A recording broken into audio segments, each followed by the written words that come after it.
In a world of horror, countless hours of cinema, what is truly terrifying? What will keep the kids up at night? What scene can never be unseen? Join us as we watch everything horror and discover the 13 degrees of screams.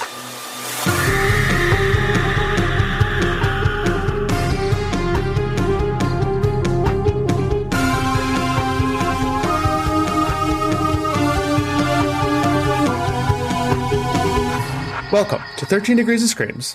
We're your hosts, Stephanie. And Alex. And this week we haunt the Deetzes in Beetlejuice. So, Stephanie. Yeah. I know you have not seen this movie before we watched it for the podcast because you told me as such when we were going to cover Beetlejuice, and you're like, that's a remake, right? I figured, I don't know. I thought maybe they were being cutesy and they're just like throwing extra Beetlejuice in the title. Why not? Double the fun. Yeah, exactly. So, yeah, no, this is your first time watching it. And what did you think? I think Beetlejuice would be better without Beetlejuice. No, that is a fair statement in a way.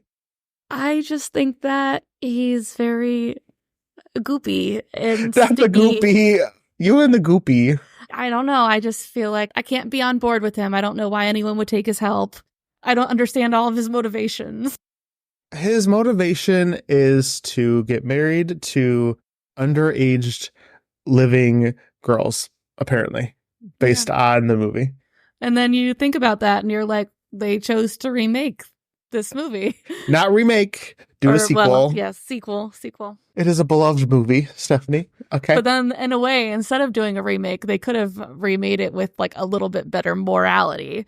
But then they were like, no, canon to the second one now. So here's the thing, though. Beetlejuice is definitely an antagonist.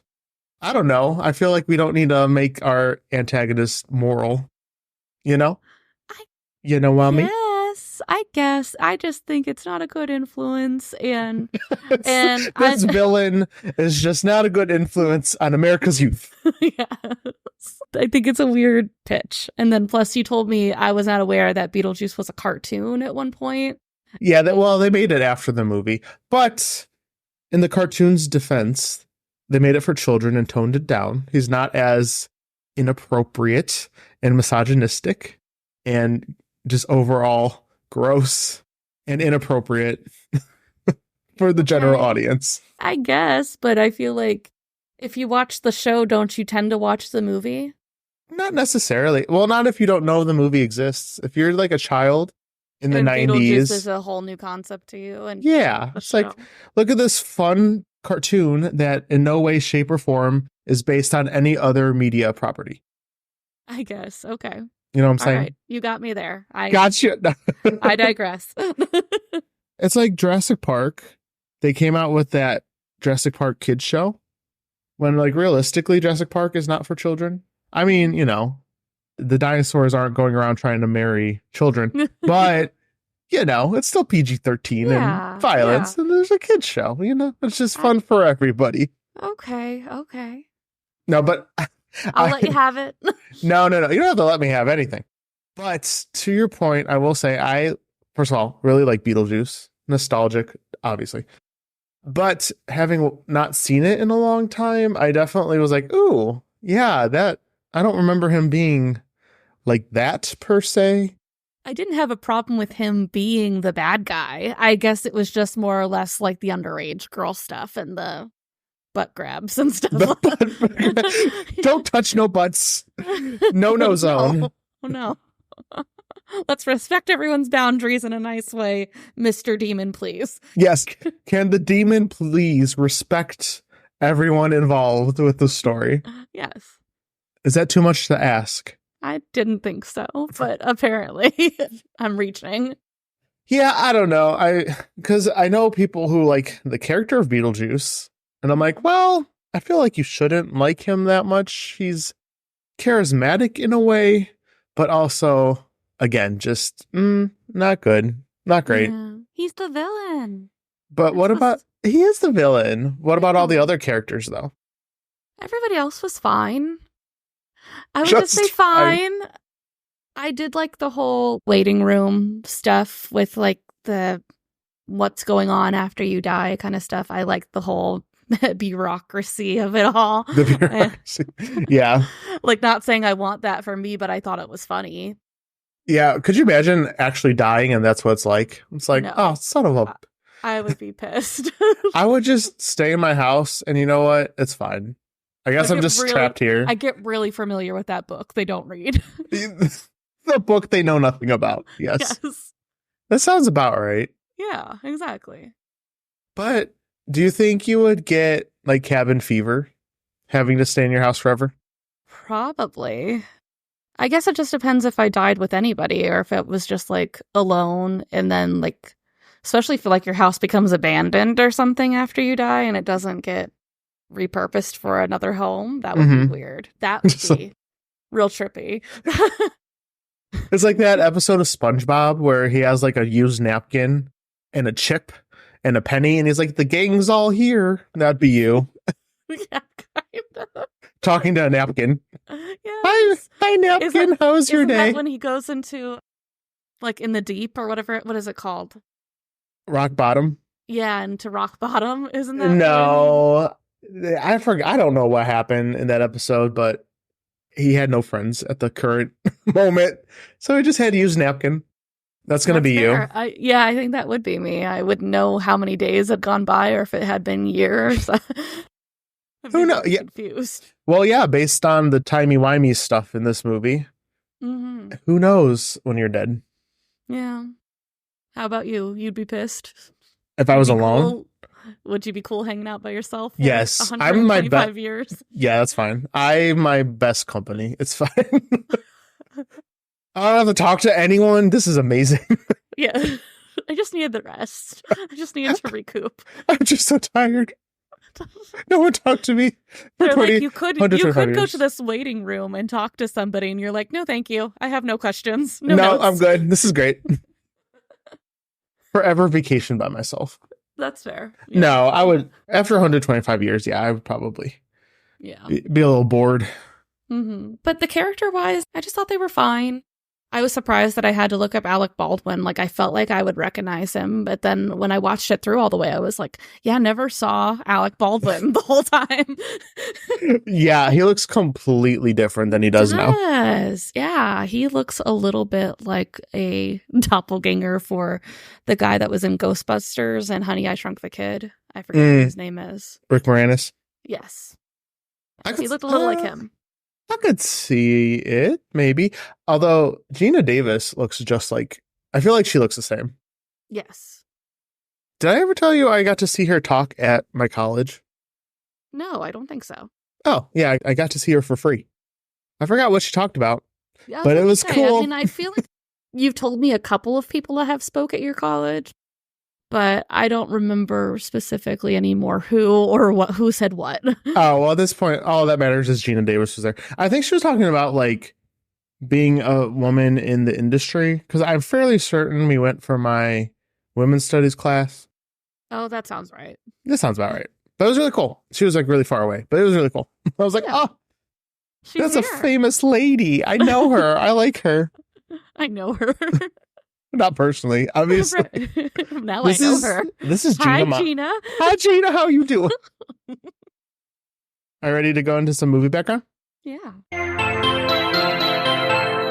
Beetlejuice is a 1988 American dark fantasy comedy horror film directed by Tim Burton. The film stars Alec Baldwin, Gina Davis, Jeffrey Jones, Catherine O'Hara, Winona Ryder, and Michael Keaton as the title character. I always think in my head that Beetlejuice is older than 88. It feels like a mid-90s movie to me. It does. I felt like I saw it advertised on Disney Channel, but maybe it was like more like an ABC Family kind of show. Either way. Mm-hmm. That and like Don't Look Under the Bed kind of like fell into like the too scary for me category. And that's why I ended up missing it for some reason. Too spoopy 5 me. Too spoopy. I'll be watching Halloween Town. That is scary enough for me currently. That's how it was as a child. I was like, don't show the man in the theater. Did you skip over that part? I was like real messed up about that. I didn't like his face at all. You and faces. Yeah, no. No bueno. No faces, no goopies. But yeah, I don't know. It just seems like not as old. Not that 88 is old, but you know what I mean. It just feels like a 90s movie to me. Yeah, I don't know. I guess I'm surprised that so many people from our generation really took to it, because it feels closer to like Ghostbusters and stuff like that. Like not our generation directly, but like older brothers and sisters would be into it, and maybe that's how you were there. Elder millennials. Yes. Like the ones born in like 83. Yeah.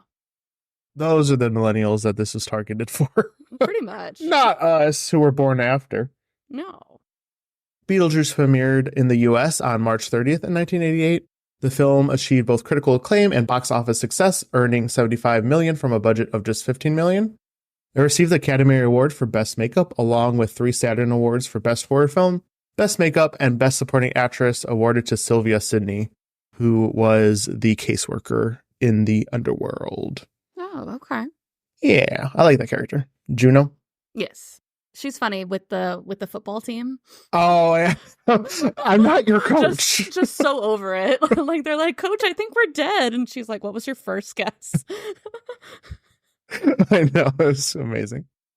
So as we kind of talked about, its popularity led to the creation of the animated TV series, several video games, and a stage musical that debuted in 2018.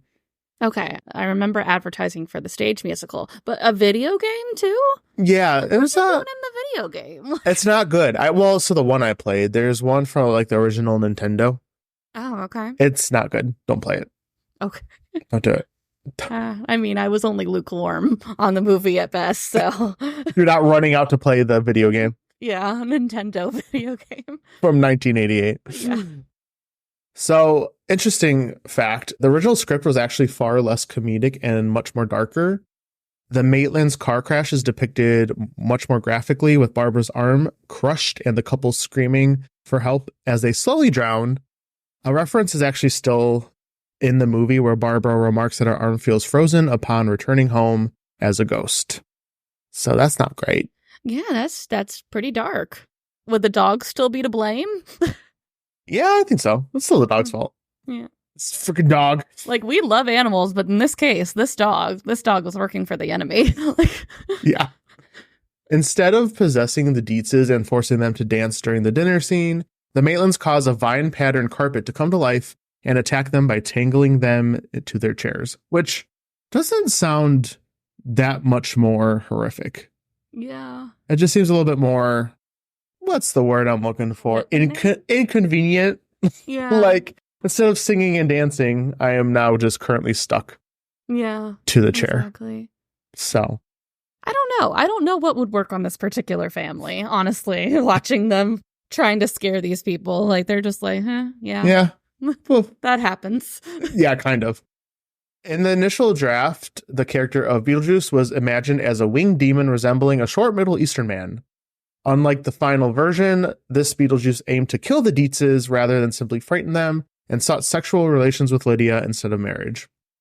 So, way worse. Way worse. Yeah, right? I'm glad they went with what they went with, because that depiction... Yeah, I don't know about that. Doesn't make it a family picture anymore. He has wings and he's shorter. No! Yeah, that's the main problem. Not the killing the family, just he's short. Not the short demon. Couldn't be. Not the sexual relations with Lydia. That's fine. Yeah. Don't take that out of context. He's short. That's the issue here. We can't stand a short king for this. In this early script, he could be summoned by exhuming his body from the grave, allowing him to unleash chaos at will. He could be called upon by repeating his name 3 times, but he could not be controlled, roaming freely and tormenting various characters in different forms. In a different iteration of the script, the story wraps up with the Maitlands, Deetzes, and Otho performing an exorcism that ultimately defeats Beetlejuice. Following this, the Maitlands shrink down to the miniature versions of themselves and move into the model of their house created by Adam, which they renovate to resemble their original home before the Deetzes arrived. I think that's not a bad idea. No, you have a whole town to yourself to roam around because, again, they can't leave their house, right? But now they could at least pretend they leave their house. Right. Give them a semblance of it, and then they can remodel the town how they want it to be. Right? And then the Deetzes get to actually use their home and not have to, like, go by some, like, dead person's wishes that they weren't related to. Like, they could decorate it all crazy like they do, and then... But towards the end, I think they revert it back somehow. Oh, yeah, I think so. Because when Lydia comes home, it doesn't look crazy. It looks more like their house again. Interesting. It makes it seem like there is, like, a committee, or not a committee, but, like, a meeting, like, this doesn't work for our aesthetic. You'll be taking your decorations down. Yeah, if you want to stay in this house, you need to make it back, or we're going to make it hell. So, fair. Yeah, I think that's a good compromise. I think so, too. On Rotten Tomatoes, it has an 83% critical consensus that states, brilliantly bizarre and overflowing with ideas, Beetlejuice offers some of Michael Keaton's most deliciously manic work and creepy, funny fun for the whole family. ? Debatable. I think it's mostly appropriate. Yeah. Beetlejuice has an 82% audience score on Rotten Tomatoes as well, which is only 1% difference. So that's fun. Yeah. Weird that everyone agreed, you know? I felt like this would be more of a divisive kind of movie about people being, like, on it or not. Nope. Everyone likes Beetlejuice except for you, so. La la la la la. I want to be one of the cool kids that understands, but apparently I just don't fit in. I'm sorry. You missed the boat. It's over. It's too late for me. It's okay. Rip. Would you like to get into the plot? Yes. In Winter River, Connecticut, married couple Barbara and Adam Maitland decide to spend their vacation time working on their home. While driving back from a trip to town, Barbara swerves to miss a dog. The car crashes through the side of a covered bridge and careens into the river below. The pair return home some hours later and realize they no longer have reflections. Oh my fucking God, they fucking did. Yeah. Yeah, so their car, like, goes through this little covered bridge wall, basically, and it's, like, balancing. And because this dumbass dog was in the road twice, like, on the way into town and now on the way back. And the dog is somehow holding up their car with its weight. This dog weighs... balance. Yeah, the dog weighs just as much as the car does. So it makes sense that this little dog that you could probably hold in your arms, but not actually... 10-pound dog, yeah. Yeah, it's fine. But he looks at the situation, says, fuck you, and jumps off. Fuck these two. They're too happy and in love. Now they need to die. Yeah. And this happens, like... 8 minutes into the movie. Yeah, we barely get to know them. We just know that they're happy. There's this woman that's, like, trying to sell their house, and I don't know if she's their friend, she's a relative or something, but, you know, they need to set some boundaries because they don't seem interested. She just comes by and tells them offers for their house. Yeah. Jane, how about no? And she just really wants them to sell it. I mean, it is actually a pretty big house for two people.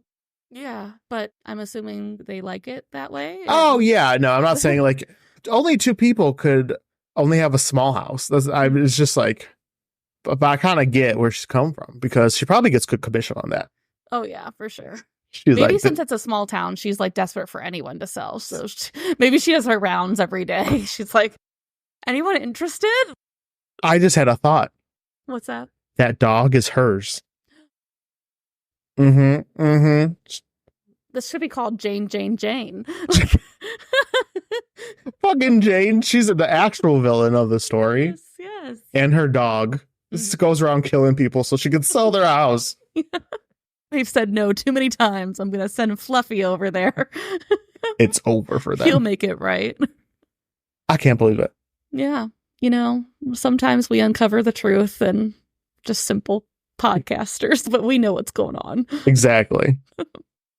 Confused, Adam wants to retrace their steps from the accident, but when he tries to leave the house, he falls into a strange desert landscape, and a giant sandworm pops out of the ground to attack him right as Barbara pulls him back inside. You know, normal afterlife stuff. Yeah, for sure. Like, no bright light, just a desert with and a sandworm. Black and white striped sandworms. I don't know why. That's just very much the Tim Burton aesthetic. He loves using a black and white stripe. Yeah, for sure. And in our research prior, we learned that these worms will just eat them, but there's really no consequence. They just kind of pop back into their house. Like, Yeah. they're like, okay, it's just like a purgatory state where they can't leave. Yeah. I mean, it's a creative way to do that, right? I guess. I wonder how long you could evade them, like in the sand area. Like if you kept going and you somehow managed to get away every time. Yeah, like how far could you get? Somewhere? In my head, it just keeps going on forever. It's like space. It just keeps going. Yeah. And going. They do call it Saturn at one point, so it's almost like its own plane in a weird way. Yeah, which is very weird. But also, I think, so like Beetlejuice is actually a star. So I don't know if they just like name things off of like space related stuff. I don't know. I mean, there are some unique names, so it wouldn't surprise me if some of the names were like named after moons of planets or something like that. I can see that. Aside from like Adam. I don't know. Adam and Barbara just being plain. There's a celestial being of Barbara. Do you see it? Shooting across the sky? If you look right behind Pluto, it's Planet Barbara. I would like to live on Planet Barbara.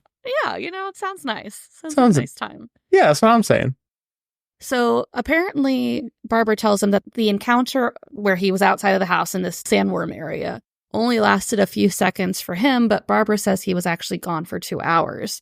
They then find a handbook for the recently deceased, which makes them realize they didn't survive the crash and have become ghost. That's what made them think. Yeah. They're like, there it is. Yeah. I just needed a book. Otherwise, I was going to be confused for a long time. Although, I don't know, again, I don't know if desert and sandworm would immediately make me think, oh, I'm dead.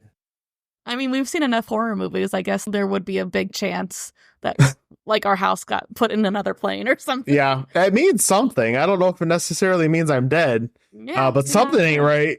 Like, no reflection thing. That was a sign. Yeah, they're vampires.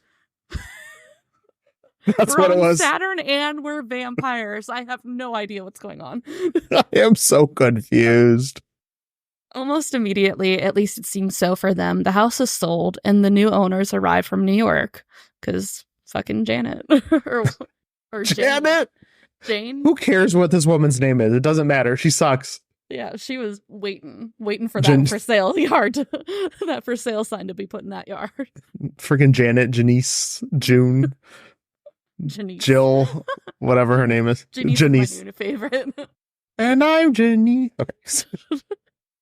Charles Deetz is a former real estate developer eager to spend some quiet time in the country. His wife Delia is a sculptor and conceptual artist who hates the country and wants to remodel the entire house. And his teenage goth daughter, Lydia, from his first marriage, is an aspiring photographer who just so happens to see Barbara and Adam in the attic window. Soon, with the assistance of friend and interior designer Otho, Delia transforms the house into a new wave work of postmodern art. It happens like overnight for them, it seems. Yeah, that's a word for it. It's different. It's not my aesthetic. Did you like Adam and Barbara's house prior to it being destroyed by Delia? I mean, it was fine. It was kind of farmhouse aesthetic. I feel like we didn't spend a lot of time in the house for me to say for sure, like, this is what I like. But also, I felt like that was more normal and what I would expect to see in a house compared to what is chosen by Delia, who, I would say is an artist with like quotation marks around it. Damn. Artist. Because she, she's got like a weird taste. Yeah. Art's subjective, right? If not in this case. Stephanie's like, ew, Delia sucks. Well, even the movers are like, this is trash. I mean, you're not wrong. It's not my cup of tea. Mm-hmm. Yeah, I would definitely pick Barbara and Adam's aesthetic over Delia's. Yeah. I think hers is just very intense. I don't know what I would describe it being, where it would fit in more, but New York, I guess, but still like dark new age-ish. I don't know. Yeah, no, not my favorite, but here we are. It's not Barbara and Adam's favorite either. Yes, they were very upset by it. Yeah. So the Maitlands, guided by the Handbook, create a doorway that takes them to a surreal waiting room filled with other troubled spirits. Here they learn that the afterlife operates through a complicated system of bureaucracy, complete with vouchers and caseworkers. They're just troubled by that. Yeah, this just hurts my soul just to think about. Like, I already had to live through a life of shit, and now I have to do this. And waiting in lines. And yeah. Although, if you're dead, what else you got going on, you know? Like waiting in line? Sure. Yeah. But still, like, they jump right to visiting her as soon as they can because they don't comprehend the book or they don't want to read the book thoroughly. But I'm like, this is the first thing I would do. You know, I have endless amounts of time. I'll finally sit down and read a book. Yeah. Yeah. The most important book, one would say, because, you know, it's all about what's going on here. Yeah. But you know what else is interesting that I didn't really think about? It's like, okay, so they're just dead in the house, but then there's all these people working in the afterlife. So, like, do you need to have a job? Or are these ghosts just deciding that they want to work? You know what I'm saying? Well, the funny thing is when they're in the waiting room, I know you think the one guy that was like burnt to like a crisp and he's is funny, but the receptionist like says like, this is what happens when this person dies and this is what happens when you die and stuff like that. So I'm like, I wonder if it depends on like how you lived and how you passed as well. Because there's also a joke about later on at the dinner party, Otho makes a joke about like, if you kill yourself, you'll end up being a service worker in the afterlife or something like that. Oh, that does make sense actually. Because I think all the ghosts did take their life. They had a pretty grisly death. Oh. Juno at least is. Well, her throat was slit. So maybe she did that herself. Because smoke was coming out of her throat when she was smoking. Oh, shoot. I don't think I ever caught that. Yeah. Out of all the times I've seen this movie. Because when the receptionist is in the waiting room, she was like, if I would have known what I was expecting, I wouldn't have had my little accident. And like, she shows her wrist. Oh my God. I never caught that. Interesting. Yeah. So it looks like it, because the guy who's flat. Well, what was the guy who's flat? Oh, we could talk about this forever. Oh, the guy who was flat, did he hang himself? Who knows? I don't know. Maybe he's a bad person. I don't know. It's just a bad guy. Bad guy died in an inconvenient way. Interesting. Huh. Well, there you go. Yeah. Their assigned caseworker, Juno, informs them that they need to stay in their home for the next 125 years and frighten the Deetz family if they want their house back. They mention that they've seen an ad for a consultant that goes by Beetlejuice. But Juno warns against contacting him. She explains that Beetlejuice was her former assistant, but he was a troublemaker, who is now claiming that he's a bioexorcist that can get rid of the living, and they shouldn't say his name 3 times, as that will summon him. You should have just not said that, because what are the odds they would have said his name 3 times in a row? They were not getting it. They were not saying it. So, if anything, she gave them more access. Exactly. Like, if she just didn't say that, I don't think Barbara or Adam would have been like, Beetlejuice, Beetlejuice, Beetlejuice. Yeah, no one would have figured it out. Exactly. I'm like, Juno. It's like, here's some candy, but don't take it instead of just like not I'm gonna showing. Put this right here. Don't touch it. That's exactly what they did. She did. So Barbara and Adam make several attempts to scare the family, but all fail as Charles and Delia can't see them, while Lydia can, but is not frightened by them. Lydia attributes seeing ghosts to her strange nature and befriends the couple. She also somehow got her hands on the book at one point, the book for the recently deceased, and just read through it, you know, just a bit of light reading. More than Adam and Barbara. Yeah, more so. But I was also surprised that she could even touch it, or it was even like available to her in a way. Yeah, because you'd think that the book is only like them. Yeah, or like being able to be touched by other ghosts or seen by other ghosts. But no, this is like a physical object. Yeah. Just out and about. Like, that's not right, but okay. Yeah, sure. Why not? I guess. Yeah, it's a real book and it's really there for real, mortal, alive people. Yeah. So after she befriends the couple, she does her best to explain to her parents that the ghosts want their house back, but they brush her off, and feeling desperate, the couple summons Beetlejuice. Like, almost instantly. I'm like, ugh, we didn't even try that hard. Yeah, not really. They are pulled into a small replica of the town that Adam previously created, and there Beetlejuice gives him his pitch to help them if he's allowed to move in and get to know them. Wink, wink. quote unquote. Yeah. The Maitlands are offended by his morbid and raunchy behavior, so they return home and decide to try scaring the Deetzes again on their own. Okay. You could have just tried harder the first time. Yeah, I don't know. Like, I felt like Juno was very clear in the whole, like, don't summon him. You won't be able to get rid of him once you summon him. It's going to be a problem. Don't do it. Mm-hmm. And they were like, I've rethought this. Now that we've summoned him, I don't feel like we have to go all the way through. We can just completely forget about this and do something else. Yeah, it's almost like you were warned and you decided not to listen. Yeah.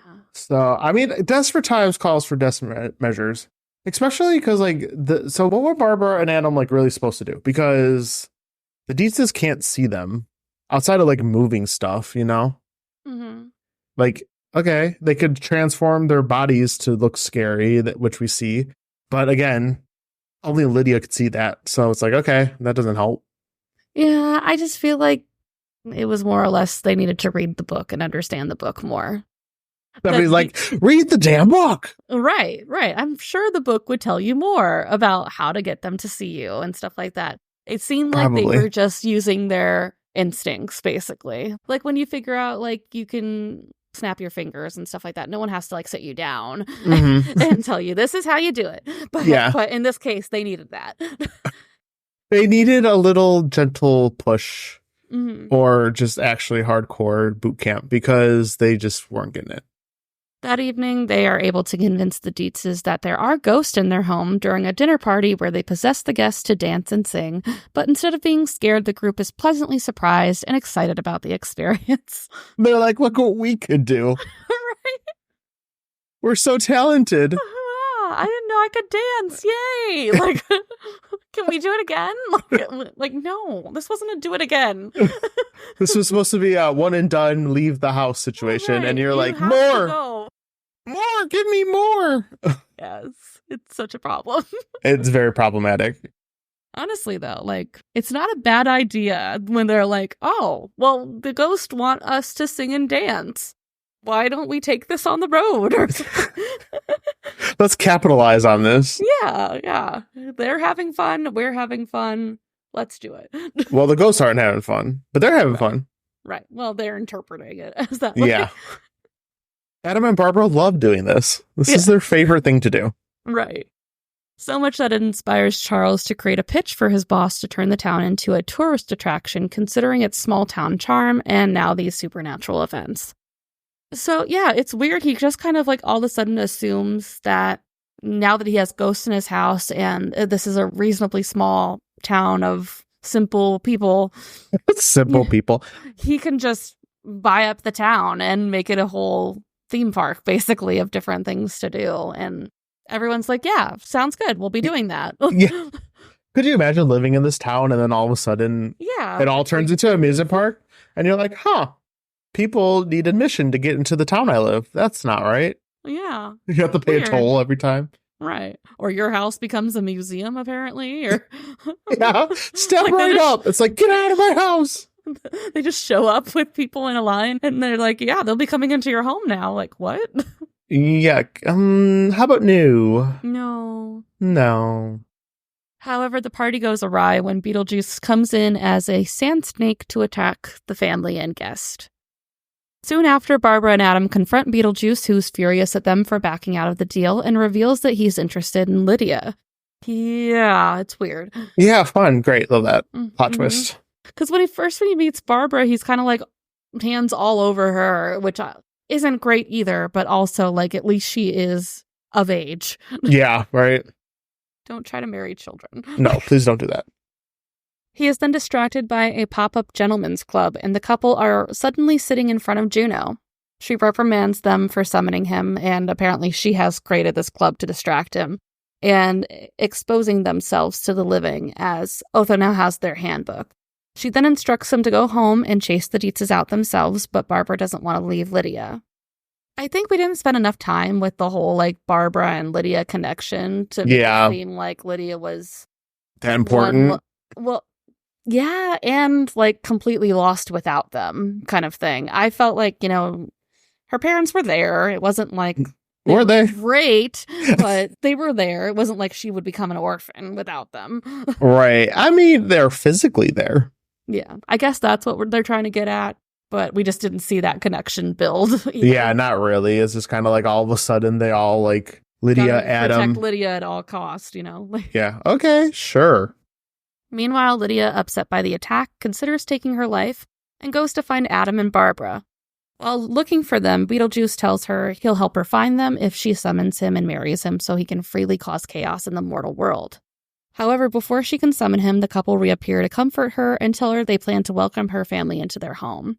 They're like, JK, I don't want to scare your family out. You all could stay and everything will be fine. Plus, you don't want to be dead. Like, have you been watching? Like, no, it's not good. This sucks. This sucks a lot. I don't know why she was like, and then I'll be with you. But, like, you're already here with them. Like, what do you mean? Well, she thought they left. I don't know if she thought they, like... Moved on. Yeah, I don't know. Maybe. But she was like, I'll come get you. Like, Lydia, please do not do that. Please, no. Miss Thang, do not do that. Think it through. Downstairs, Charles and Delia have invited Charles's boss, Maxie, and his wife, Sarah, to hear Charles's pitch for the town. But Maxie won't agree without proof of the ghost. So, with the handbook for the recently deceased, Otho conducts what he thinks is a seance and summons Adam and Barbara using their wedding clothes. But they begin to age and decay as Otho has mistakenly performed an exorcism instead. Oopsies. Mm-hmm. Just a small little mistake. Yeah, they were like, just let it run its course, it's fine. Yeah, and then earlier in the movie, we see a door open into, like, a void of ghosts who were going through the waiting room area and trying to talk to Juno. There is, like, a panel of glass, and you could just see, like, souls floating by it, but they were all in distress. Yeah, so those are the ghosts that have been exorcised. So, like, we don't want that to happen. Like, that's a bad thing to happen. Because then you're just, like, trapped. Yes, they legit call it death for ghost or something. Yeah. So this is not good. No. Horrified, Lydia goes to Beetlejuice for help and agrees to marry him. Beetlejuice stops the exorcism on the Maitlands, sends Maxie and Sarah flying out of the home with a high striker game from a carnival, and terrifies Otho by changing his clothes to a leisure suit.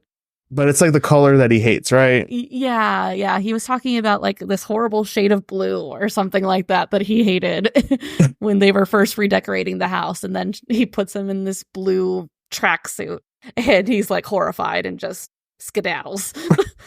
Skedaddles out of there. Yeah. Just all done here. Then Beetlejuice prepares a wedding before a ghastly minister. Adam and Barbara try to say his name 3 times to stop him, but Beetlejuice keeps stopping them before the 3rd time.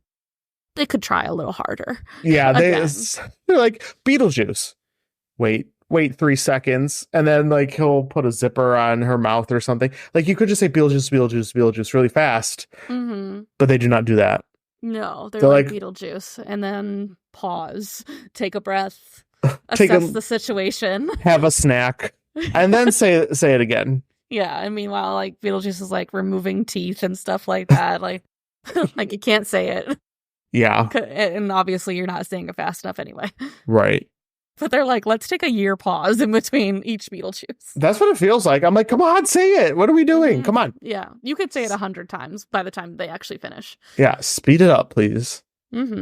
Until suddenly Barbara reappears riding a sandworm through the house, which devours Beetlejuice. Yeah, she gets like transported there. Like Beetlejuice transports her away. Oh, okay. She just kind of like disappeared to me, and I was like, eh. Yeah, she just shows up riding this thing. I'm like, hell yeah. Yeah. Way to go, Barbara. She saves the day, honestly. For sure. Afterwards, the Deetzes and Maitlands agree to live in harmony within the house.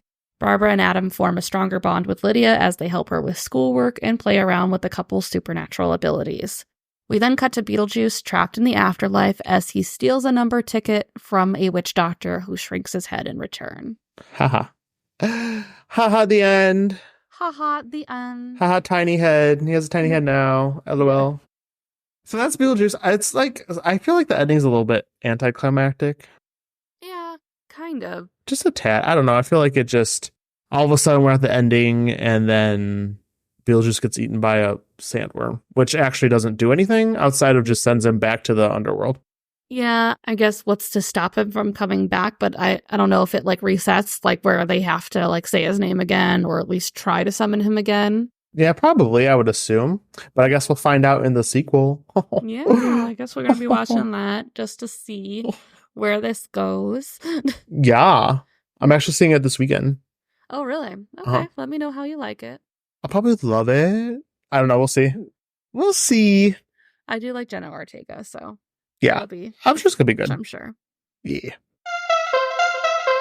So, Stephanie, what did you have it rated before we watched it?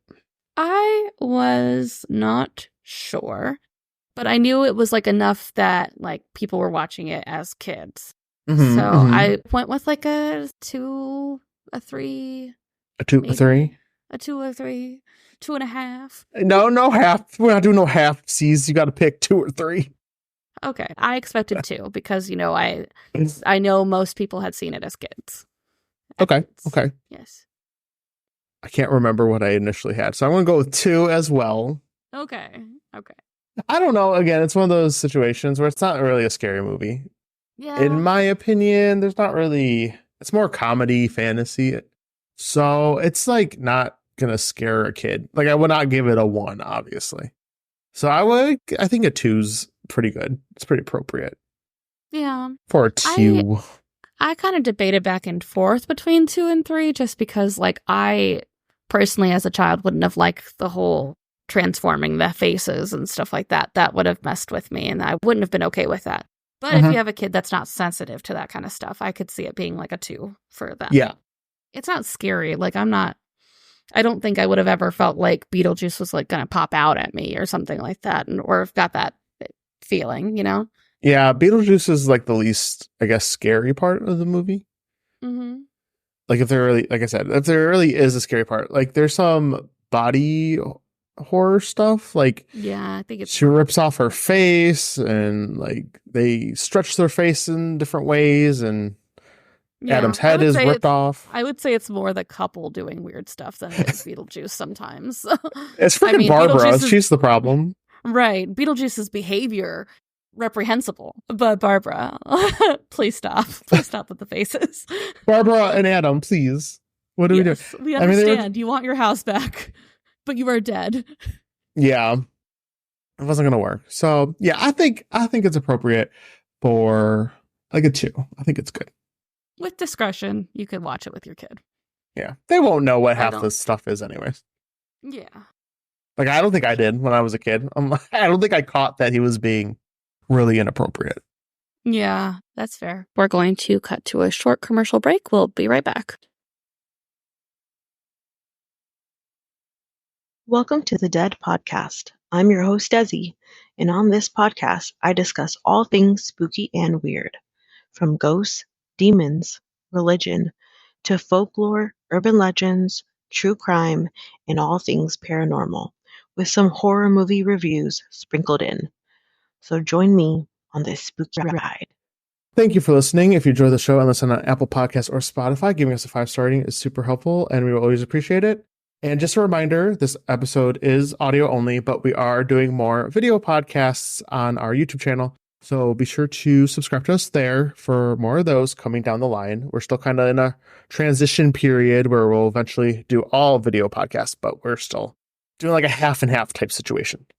Yeah, Stephanie has to take time to learn how to do video editing. Let's be honest. We'll get there. You know what? We'll get there. It's fine. Yeah. I'm just a little guy. It's just a little guy with no monies. Just a little guy with no money and no editing experience. Audio, and that's half the battle. Yeah, exactly. So, yeah, feel free to subscribe to us on YouTube where you can watch our video episodes and even our audio episodes there if you want. And like and comment on our stuff and let us know what else you'd like us to review in the future. And you could find us on social media at 13 Degrees of Screams. This has been 13 Degrees of Screams, and we will see you next week. Jump in the line, rock your body in time. Okay, I believe you.